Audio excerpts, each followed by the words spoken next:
Morning વિદ્યાર્થી મિત્રો, છેલ્લે આપણે લેક્ચરમાં સ્વાધ્યાયમાં દાખલા નંબર 3.17 સુધી આપણે જોયું હતું. સ્વાધ્યાયમાં દાખલા નંબર 3.17 સુધી આપણે જોયા. ત્યારબાદ હવે સ્વાધ્યાયમાં એક્ઝામ્પલ 3.19 સોરી 18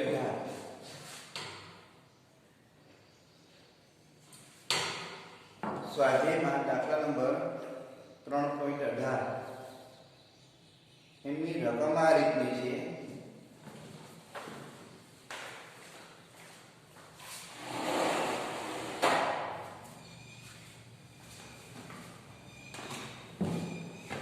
રકમ આ રીતે છે. કોઈ એક રાજ્ય માર્ગ પર 30 કિલોમીટર પર અવરની ઝડપે દોડતી પોલીસ વાન, એટલે કે પોલીસ વાનની ઝડપ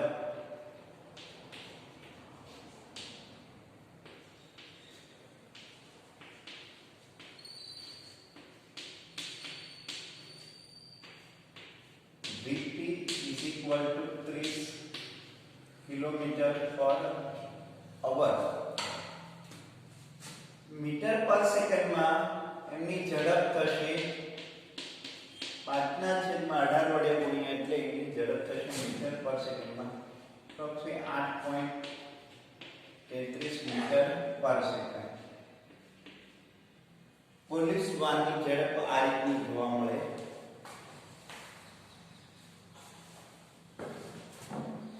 ત્યારબાદ તે જ દિશામાં 192 કિલોમીટર પર અવરની ઝડપથી દોડી રહેલી ચોરની કાર પર, એ જ દિશામાં દોડી રહેલી ચોરની કારની ઝડપ એને આપણે VT વડે દર્શાવીએ. એટલે ચોર 192 કિલોમીટર પર અવર, 192 કિલોમીટર પર અવર હોય એને મીટર પર સેકન્ડમાં કન્વર્ટ કરીએ તો એ એપ્રોક્સિમેટ 53.33 મીટર પર સેકન્ડ મળશે.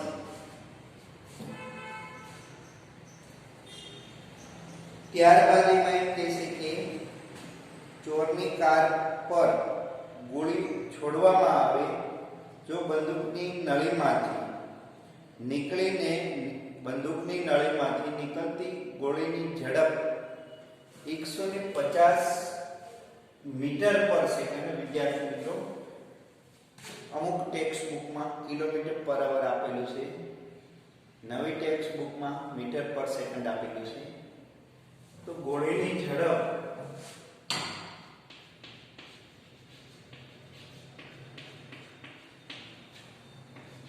VP 150 મીટર પર સેકન્ડ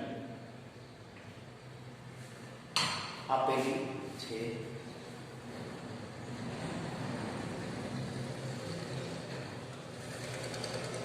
તો એ 150 કિલોમીટર પર સેકન્ડ એ ગોળીની ઝડપ છે, પણ એ બંદૂકની સાપેક્ષે છે અને બંદૂક પોલીસ વાનમાં છે એટલે એ પોલીસ વાનની સાપેક્ષે એની ઝડપ થાય. તો આપણે હોય તો ગોળી ચોરની કારની કઈ ઝડપે અથડાશે, એટલે ગોળી છે એ ચોરના કારની સાથે કઈ ઝડપે અથડાશે. તો અહીંયા વિદ્યાર્થી મિત્રો ધ્યાન આપીએ. આ પોલીસ વાન એમની ઝડપ VP હવે એમાં જ બંદૂકની ઝડપ, બંદૂકના ગોળીની ઝડપ એ વીબી છે. તો જમીનની સાપેક્ષે, ગ્રાઉન્ડની સાપેક્ષે ગોળીની ઝડપ શું થશે? તો કે એક તો વાન ગતિ કરે છે, એમાં છોડવામાં આવતી ગોળી પણ ગતિ કરે છે એ જ દિશામાં. એટલે ગોળીની જમીનની સાપેક્ષે ઝડપ થશે,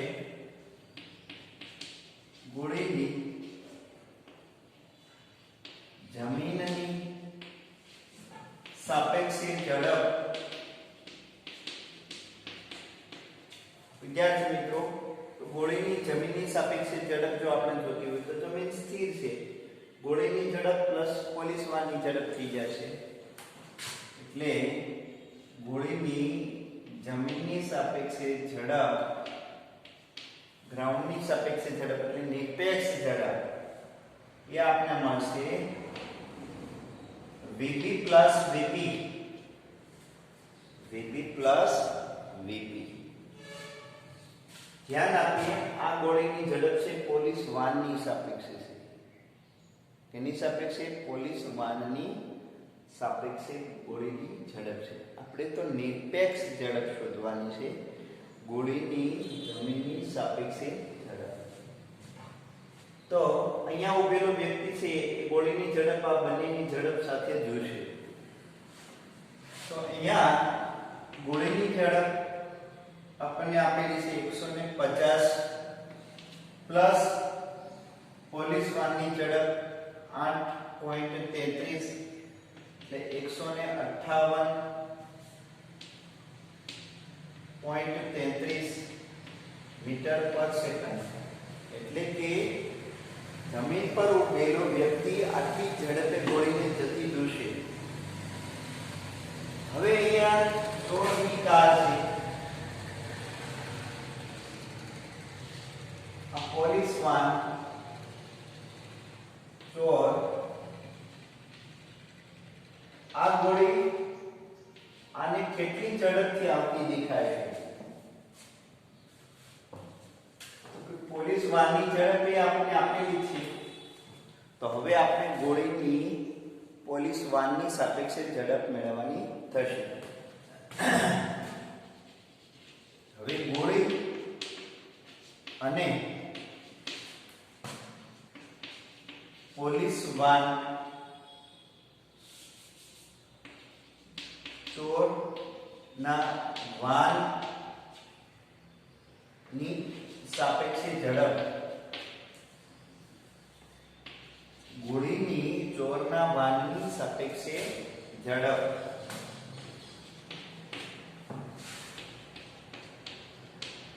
આપણે જોઈએ તો આ રીતે મળશે.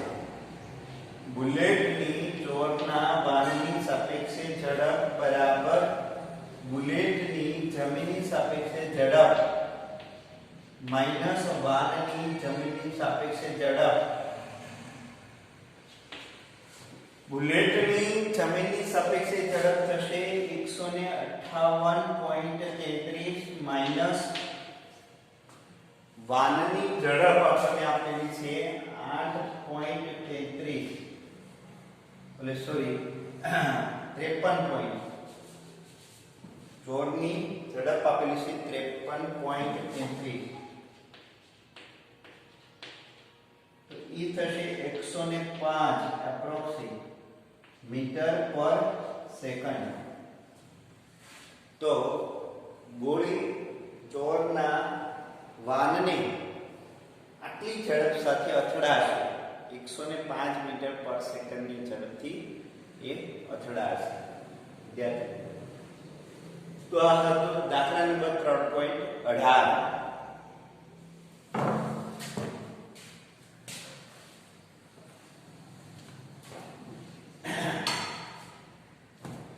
ત્યારબાદ જોઈએ દાખલા નંબર 3.19.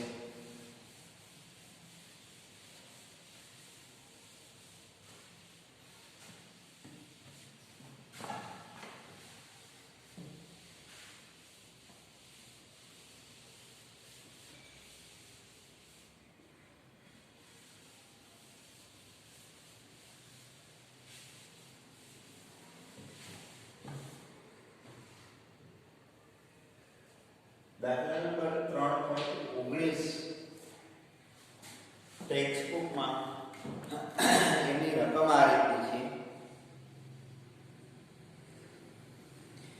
એક આકૃતિ 3.22 માં આપેલ આલેખો માટે યોગ્ય પરિસ્થિતિ સૂચવો, એટલે કે યોગ્ય ઉદાહરણ આપવાના છે આલેખમાં. 3.19 માં પહેલો આલેખ આલેખમાં આપેલો છે.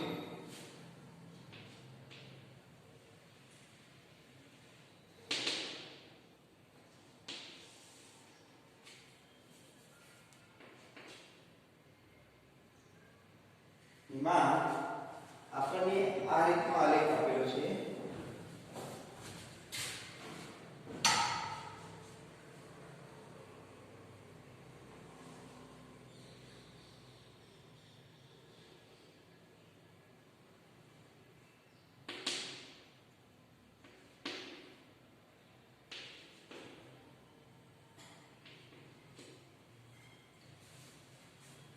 A અને B બે બિંદુ પાસે યોગ્ય પરિસ્થિતિ જણાવો. 3.19 માં પહેલો આલેખ A એ આ રીતે રજૂ કરે છે. જે આલેખ છે સ્થાન વિરુદ્ધ સમયનો આલેખ છે. સ્થાન વિરુદ્ધ સમયનો આલેખ. શરૂઆતમાં આપણે અવલોકન કરીએ એ પહેલા આપણે અવલોકન અહીંયાથી શરૂઆત કરીએ છીએ. 0 થી પાછળનો જે સમય છે એ સમય ઋણ સમય. ઋણ સમયનો મતલબ એવો છે કે સમયનું મૂલ્ય ઋણ નથી, પણ આપણે અવલોકન કરીએ છીએ એની આગળના સમય. આલેખમાં જોઈએ તો શરૂઆતમાં આલેખ સમય અક્ષને સમાંતર મળે છે, પછી આલેખ ક્રમશઃ રેખીય મળે, તો સ્થાન વિરુદ્ધ સમયનો આલેખ રેખીય મળે તો અચળ વેગ. અહીંયા વેગ સ્થાન મહત્તમ છે, એટલે એનો મતલબ એ છે કે અચળ વેગ પછી પાછો અચળ વેગ જ મળે છે A થી B માં, પણ દિશા બદલાઈ જાય છે. શું બદલાઈ જાય છે? દિશા બદલાઈ જાય છે. તો આ બિંદુ સુધી કણ સ્થિર છે, પછી અચળ વેગ સાથે ગતિ કરે છે, પછી એની દિશા બદલાય છે અને પાછો અચળ વેગ સાથે ગતિ કરે છે, અને સતત એની દિશા આગળ ને આગળ વધતી રહે છે ઋણ x દિશામાં, અને પછી સમય સાથે સ્થિર થઈ જાય છે. શું થઈ જાય છે? સ્થિર થઈ જાય છે. તો અહીંયા આનું એક ઉદાહરણ આપણે એ રીતે આપી શકીએ વિદ્યાર્થી મિત્રો, કે જમીન પર લીસી જમીન પર પડેલ દડો, જમીન પર લીસી જમીન પર પડેલો દડો એ અચળ વેગથી ગતિ કરે, અચાનક અચળ વેગ સાથે ગતિ કરે, દિવાલને અથડાય,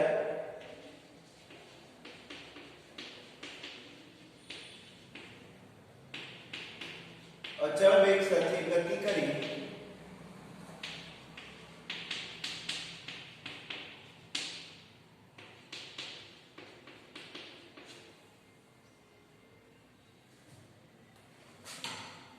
ફરી સ્થિર થઈ જાય. એટલે કે આવી રીતે વિચારી શકાય વિદ્યાર્થી મિત્રો, આ એક જમીન છે, આ દિવાલ છે, આ x બરાબર 0 છે, t બરાબર 0 સમયે જો આપણે અવલોકન કરીએ તો આ રીતનું મળે છે. દડો અથડાય, આવી રીતે આવે છે દડો, દડો અથડાય અને ફરી પાછો પાછો ફરે છે અને પછી આગળ ઉપર સ્થિર થઈ જાય છે. આના અહીંયા t બરાબર 0 સમયે આપણે અવલોકન કરેલું છે. એના પહેલાના સમયે સ્થિર જ હતો એટલે આલેખ સ્થિર. આવી રીતે અથડાય અને પાછો ફરશે ત્યારે આ બે વેગ પ્રાપ્ત થશે. જેમાં અચળ વેગ છે એટલે વેગમાં કોઈ ફેરફાર થશે નહીં, માત્ર વેગની દિશા બદલાશે. અહીંયાથી અહીંયા અને અહીંયાથી, અને એ સતત ને સતત આગળ ઉપર ગતિ કરતો રહે.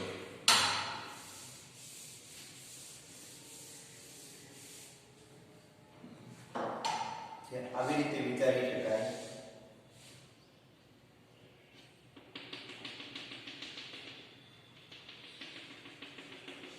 આગળ ઉપર નીકળે છે. આ x બરાબર 0 છે, x બરાબર 0, ત્યાંથી આ ઋણ x દિશા અને આ ધન x દિશા કરી અહીંયા ઉદ્ગમ બિંદુ કરીએ તો ઋણ x દિશામાંથી અથડાય અચળ વેગ સાથે. અહીંયા એ અચળ વેગ સાથે ગતિ કરે છે એટલે આ લેખ અથડાય ને પાછો ફરી અને અહીંયા સુધી આવે છે એટલે અહીંયા AB આવે. અચળ વેગ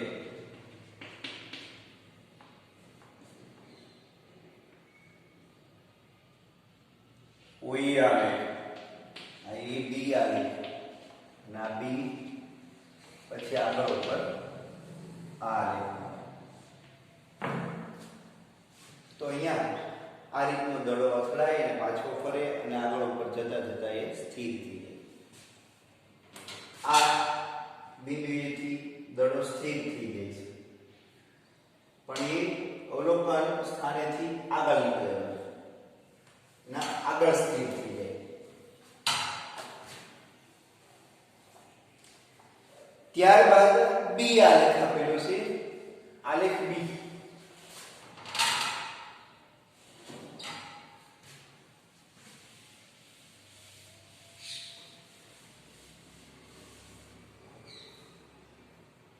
એમાં B આલેખમાં આ રીતનું આપેલું છે. ઝડપ વિરુદ્ધ સમયનો આલેખ આપેલો છે. સોરી, વેગ વિરુદ્ધ સમયનો આલેખ.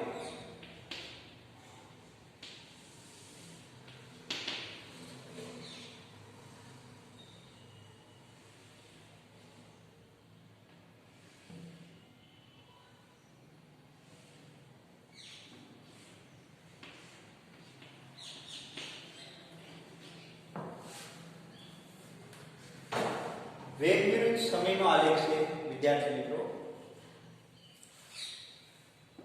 આ બિંદુએ t બરાબર 0 સમય વેગ વિરુદ્ધ સમયનો આલેખ સુરેખ છે. કે એનો મતલબ એવો છે કે અમુક ઊંચાઈથી દડો t બરાબર 0 સમયનો વેગ 0 છે, પછી એ પડશે નીચે ત્યારે એનો વેગ ઋણ દિશામાં છે એટલે ઋણ દિશામાં વધતા વેગ સાથે ગતિ કરશે. અથડાય અને ફરી પાછો એ જ દિશામાં આગળ વધશે. એટલે આવી રીતે ક્ષણિક પોતો અથડાય અને એ જ દિશામાં પાછો ફરશે. એટલે અહીંયાથી વેગ ધન પ્રાપ્ત થશે અને અહીંયાથી વેગ ઋણ પ્રાપ્ત થશે. હવે એ એક અગત્યની બાબત છે વિદ્યાર્થી. અહીંયા અથડાયા બાદ ઉપર તરફ જશે એટલે સમય સાથેનો વેગ ઘટતો જશે. એટલે સમય સાથેનો વેગ ઘટતો જશે. એટલે અહીંયા આપણે જોઈએ જેમ જેમ સમય વધશે તેમ તેમ વેગ ઘટતો જશે. ઘટી અને મહત્તમ ઊંચાઈ આવશે, વેગ 0 થઈ જશે. જે વિધવા પછીના સમયે શું થશે? પછીના સમયે અધો દિશામાં આવશે. પાછો અધો દિશામાં આવશે ત્યારે વેગ વધશે અને ઋણ તો આ લેખ વેગ વધે અને ઋણ પણ પહેલા જેટલો વેગ હશે. ફરી પાછો અથડાશે તો એ આ લેખ અથડાશે અને ફરી પાછો એ ઉપર તરફ ગતિ કરશે એટલે અહીંયા બિંદુ આવી ગયું.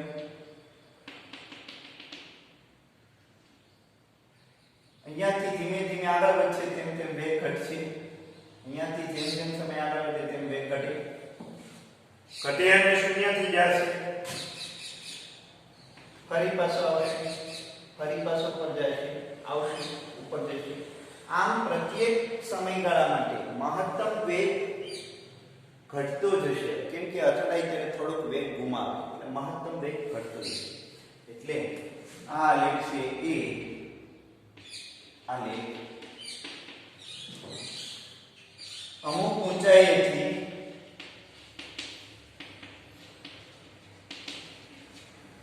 મુક્ત પતન પામતા પદાર્થ માટે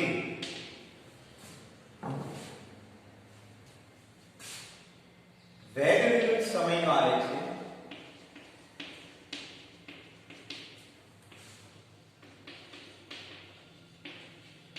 તે જમીન સાથે અથડાય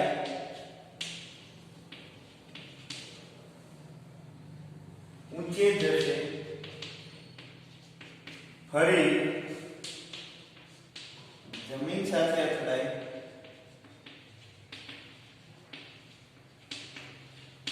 આમ સતત ગતિ કરતો રહેશે.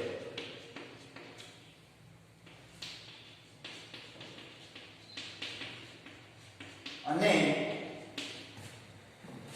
તેના મહત્તમ વેગમાં અને મહત્તમ ઊંચાઈમાં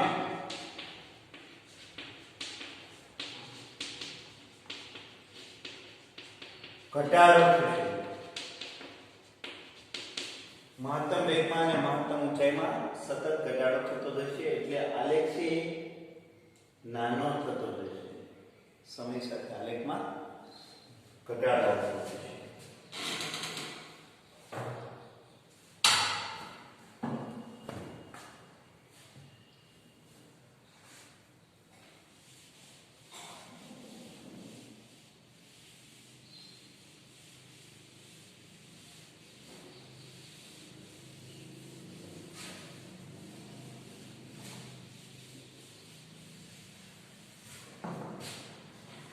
ત્યારબાદ એમાં આલેખ સી એ દર્શાવે છે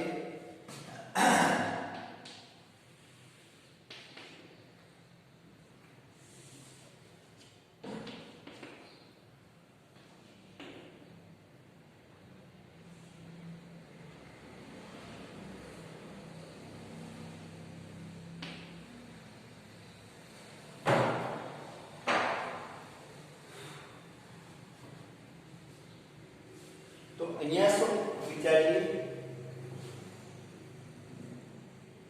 અવલોકન સમયથી આગળ ઉપર જઈએ તેમ પ્રવેગ શૂન્ય છે એટલે એનો મતલબ એમ કે પ્રવેગ શૂન્ય એટલે અચળ વ્યક્તિ ગતિ કરે છે. પછી અચાનક એના પ્રવેગમાં વધારો થાય છે, સમય સાથે પ્રવેગમાં વધારો થાય છે એટલે એનો મતલબ એમ થયો કે પદાર્થને બળ મળે છે. સતત બળ વધતું જાય એટલે પ્રવેગમાં વધારો થતો જાય. ત્યારબાદ અચાનક પ્રવેગમાં ઘટાડો થાય છે અને ફરી પાછો અચળ વ્યક્તિ ગતિ કરે છે. તો એનો મતલબ એમ થયો કે કોઈ એક બોલર વડે ફેંકવામાં આવેલ બોલ અચળ વેગ સાથે ફેંકવામાં આવેલ બોલ બેટ્સમેન સાથે અથડાઈને ફરી પાછો ફરે ત્યારે અથડામણ દરમિયાન એના ઉપર બળ લાગે અને બળના કારણે એની દિશા પણ બદલાશે અને પ્રવેગમાં પણ ફેરફાર થશે. તો આ આલેખ છે કોઈ બોલર દ્વારા મૂકવામાં આવે બોલ ને બેટ્સમેન ફટકારે ત્યારે તે વિરુદ્ધ દિશામાં ગતિ કરી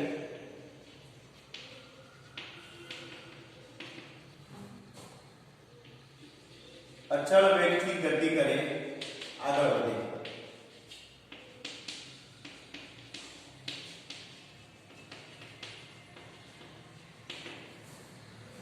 બેટ્સમેન તરફ આવે ને બેટ્સમેન થી દૂર જાય ત્યારે વેગ અચળ છે, ત્યારે પ્રવેગ શૂન્ય છે. એટલે આ કિસ્સામાં પ્રવેગ શૂન્ય છે.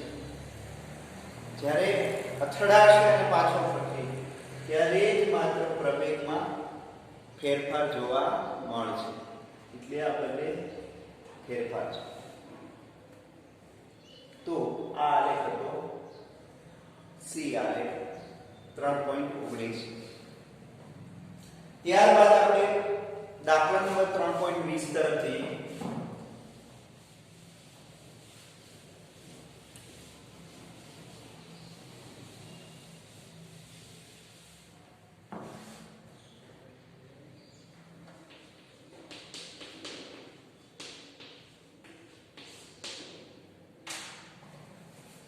દાખલા નંબર 3.20 માં જોઈએ તો એક પારિમાણિક સરળ આવર્ત ગતિ માટેનો x વિરુદ્ધ સમયનો આલેખ છે, સ્થાન વિરુદ્ધ સમયનો આલેખ. વિષયનો વિગતવાર અભ્યાસ તમે પ્રકરણ 14 માં કરશો. એટલે કે આગળ ઉપર આપણે સરળ આવર્ત ગતિનો અભ્યાસ કરીશું. 3 સમય આપેલા છે, 1.3 સેકન્ડ, 1.2 સેકન્ડ અને -1.2 સેકન્ડ માટે કણના સ્થાન, વેગ અને પ્રવેગના ચિહ્નો શું હશે તે દર્શાવો.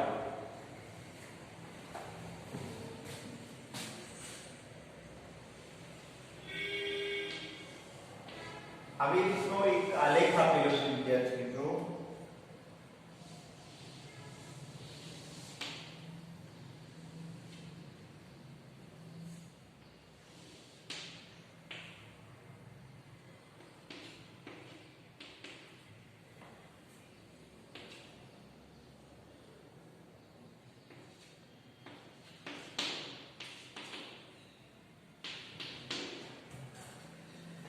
પહેલો એક સમય આપણે આપેલો છે 0.3 સેકન્ડ.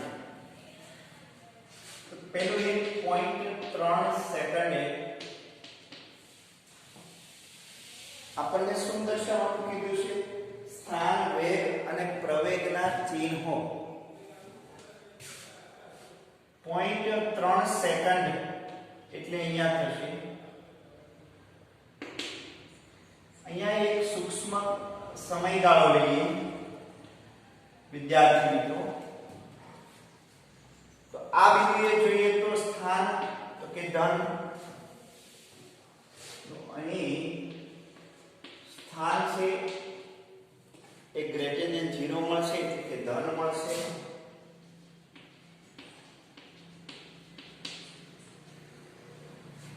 સૂક્ષ્મ સમયગાળા માટે લઈએ તો અહીંયા આલેખનો ઢાળ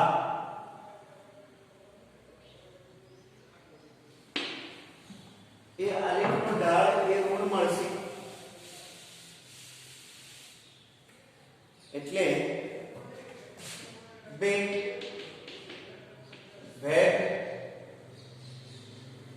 ઋણ મળશે.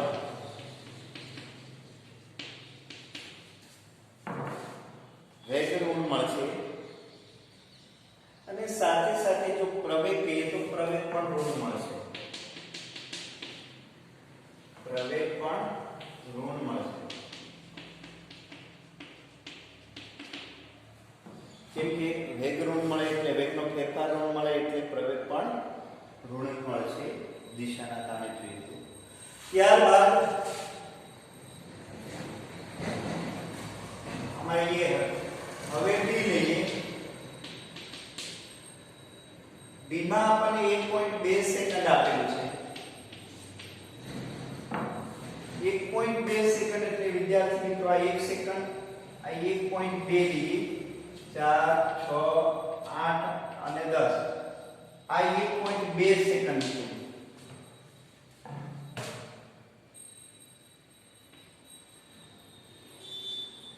તો અહીંયા 1.2 સેકન્ડે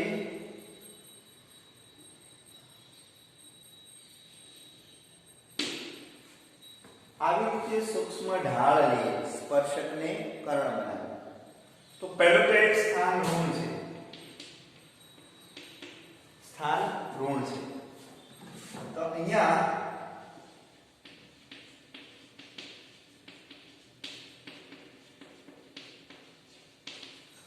સ્થાન ઋણ છે, એનો મતલબ એમ થયો કે x less than 0 ઋણ મળશે. પ્રવેગ શું થશે? તો કે પ્રવેગ ધન મળશે. વેગ કેવા મળશે? તો કે ધન મળશે. તો વેગ ધન મળશે. અહીંયા વેગ શા માટે ધન મળશે વિદ્યાર્થી મિત્રો?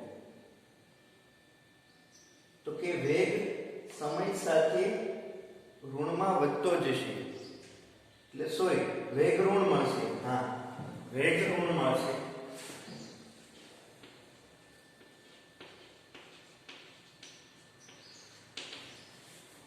અને પ્રવેગમાં શું થશે? તો કે પ્રવેગ ધન મળશે. શા માટે? તો કે અંતિમ વેગ માઈનસ પ્રારંભિક વેગ, વેગનો ફેરફાર આપણને ધન મળશે. એટલે પ્રવેગ ધન મળશે.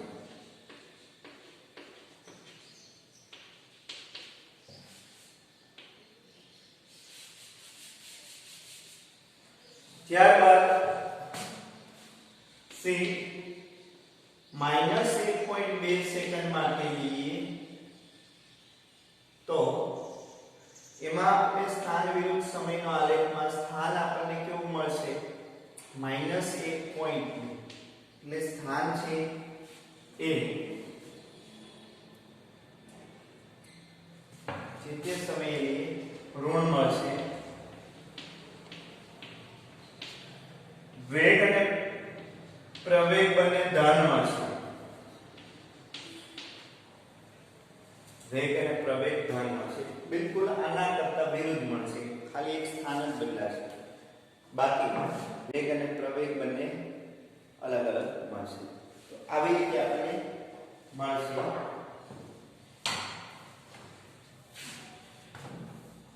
વિશેષ વધુમાં આપણે ચેપ્ટર 14 ભણશું ત્યારે એના સમીકરણો મળે છે આપણને, સાઇન વેવ અને કોસ વેવ. આ ખરેખર સાઇન વેવ છે, એ મેથ્સમાં આવશે.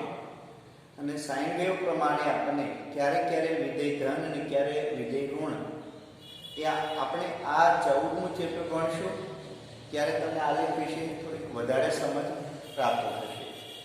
એટલે સ્થાન વેગ અને પ્રવેગના સમીકરણો પરથી ખ્યાલ આવશે તમને ધન ઋણ અને શૂન્ય ક્યારે ગણાય. તો અહીંયા એ 3.20 પૂર્ણ થયું. તો 3.21 એમાં જોઈએ.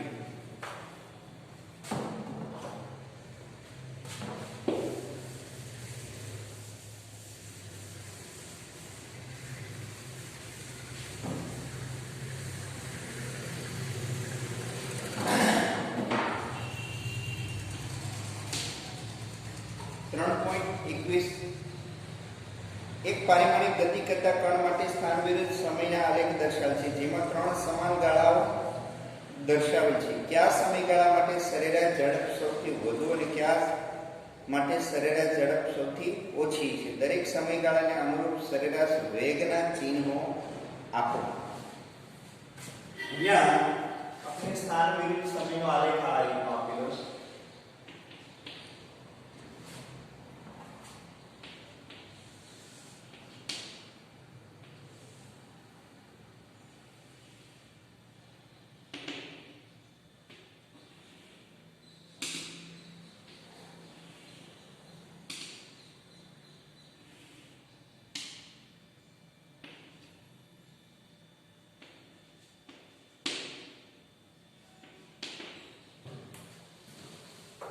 અહીંયા આપણે કીધું છે કે કયા સમયગાળા માટે સરેરાશ ઝડપ સૌથી વધુ મળશે અને કયા સમયગાળા માટે સરેરાશ ઝડપ સૌથી ઓછી મળશે. સ્થાન વિરુદ્ધ સમયનો આલેખ છે. વિદ્યાર્થી મિત્રો સ્થાન વિરુદ્ધ સમયના આલેખમાં સૂક્ષ્મ સમયગાળો લઈએ ડેલ્ટા ટી. તો અહીંયા જોઈએ તો આલેખ નો ઢાળ, આ બિંદુએ આલેખનો ઢાળ અને આ બિંદુએ આલેખનો ઢાળ અને અહીંયા આલેખનો ઢાળ. તો વિભાગ 3 માં આલેખનો ઢાળ વધારે છે,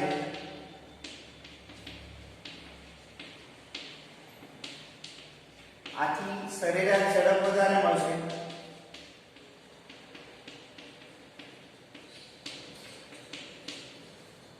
વિભાગ 2 માં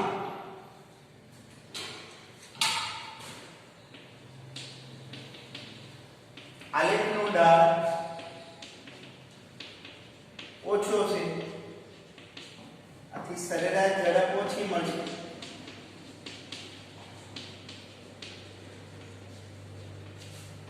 સરેરાશ ઝડપ ઓછી મળશે. તો અહીંયા સરેરાશ ઝડપ ઓછી મળશે, અહીંયા સરેરાશ ઝડપ વધુ મળશે. બીજું વિદ્યાર્થી મિત્રો, ત્રણેય ગાળા માટે વેગ ધન ઋણ દર્શાવવાના છે. તો આ બંને માટે આલેખના ઢાળ ધન મળશે, અહીંયા આલેખનો ઢાળ એક ઋણ મળશે. તો આ બંને માટે વેગ ધન મળશે, આલેખ 3 માટે વેગ ઋણ મળશે. વિભાગ 1 અને 2 માટે વેગ ધન અને વિભાગ 3 માટે વેગ ઋણ મળશે.